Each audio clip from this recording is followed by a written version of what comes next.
The Minnesota Wild Podcast is presented exclusively by Acrisure. Throughout the year, about second and third effort making a difference in hockey games. Did you see more of that in the game from your club at Chicago?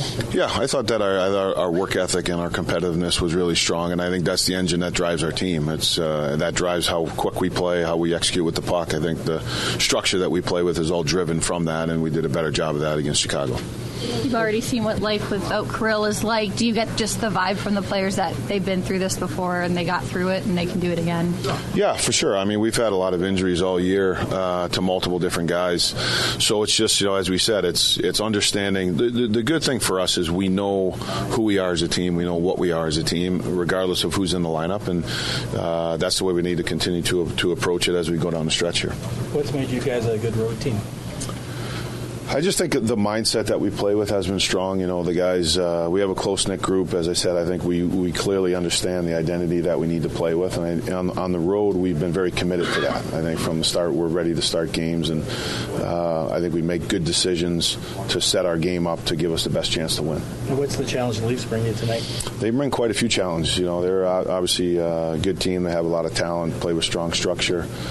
So obviously they have their top players that are always going to be dangerous guys to be able to try to defend, and you need to be aware of those guys. But I think the team in general is strong. They're competitive. They play with strong structure. So anytime you get that combined with some of the high-end talent they have, it's a challenge. In a game like this where Toronto's got that high-end talent, puck possession seems to matter a little bit more. How much value does Joel Eriksson Ek bring to a game like this specifically?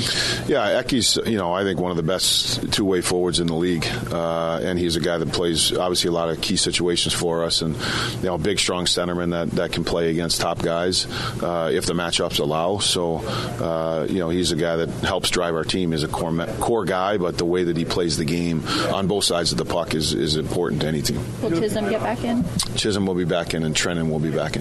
You got a bunch of guys going to the Four Nations. How does an NHL coach look at that? You obviously want them to enjoy themselves, but at the same time you want them to come back healthy. How do you approach that break? I think it's really good for the players to have the opportunity. It's going to be a tournament that's going to be in a high-stakes environment. It's going to be real high-quality hockey. I think for our guys to be able to play in that, experience that, and go through that, I do think it helps them grow as players. They're obviously top guys, and they're guys that are relied upon when they're back in Minnesota to play in high-stakes environments and high-stakes games. So obviously you hope that everything goes well for everybody, but I do think from a growth standpoint for the players, I think it's a great experience. I think it's only going to benefit us down the stretch. Coach, how emotional do you think it will be for Mark tomorrow night? I'm sure it'll be emotional for him. It's been unique, obviously, having Flower having announced this last year. So even like a game in Pittsburgh, it's kind of a different environment for everybody because he's so beloved. Usually you get that in your own rink, but then when you go on a visiting rink and you have it, it's kind of a unique experience. But the good thing is the reason why he's a Hall of Famer is he plays great in those environments. I think he can handle all the things that are around the game, the family, the friends, I think the media, but then when he gets locked into the game, I think his competitive juices and his focus kicks in, and he's played very well. Did he ever prank you? Not yet. But I haven't pranked him, so I'm not even going down that road. With Kirill out, does that change at all the way you generate offense, or is it kind of a business as usual approach on that front? Well, from a team perspective, you don't necessarily want to change the way that you go about your business. I think when you have a guy like Kirill in your lineup, the thing that's great about him, he's a superstar player that's got elite skill, elite sense, but he's a team guy, so he plays to the way that we want to play, to our team identity. The thing that you miss with a player like him is just the plays that he sees that other guys, either don't see, or the high level of talent and skill that he has. So you miss that type of chance generation from the pure talent of the player. But I think from a team perspective, we want to be able to continue to play to the identity that we feel is going to give us the best chance to win on both sides of the puck. You mentioned all of Toronto's top-end talent. I'm curious, just with William Nylander, what you see and what's the biggest challenge with someone like him?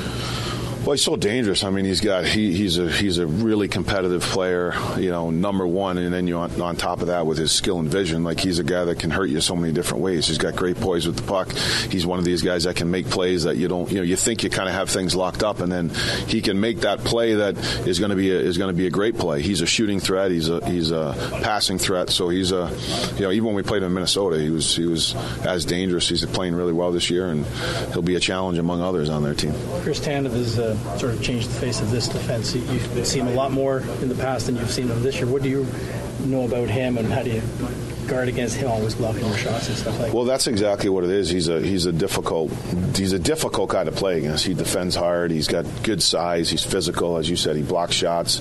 So he's a guy that usually is going to get matched up against top guys or whatever it might be. He's a guy that you're aware of as much as you're aware of some of the offensive things that teams do. As guys like Tanev too that they're gonna be tough to play against in their own right. I think kind of a reset for China. What do you want to expect from him tonight coming back to the lineup?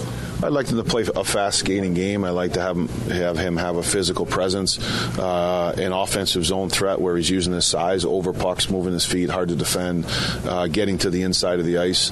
Those are the things that that's what makes Trenny a difficult player to play against. Now we'd like to see that on a more regular, consistent basis. For an extraordinary advantage in sports, you need a game plan. For an extraordinary advantage everywhere else, all you need is Acrisure. With a high-tech human approach to insurance, cybersecurity, and more, Acrisure helps you take care of what you care about. That makes winning easy. See what Acrisure's extraordinary advantage can do for you at Acrisure.com.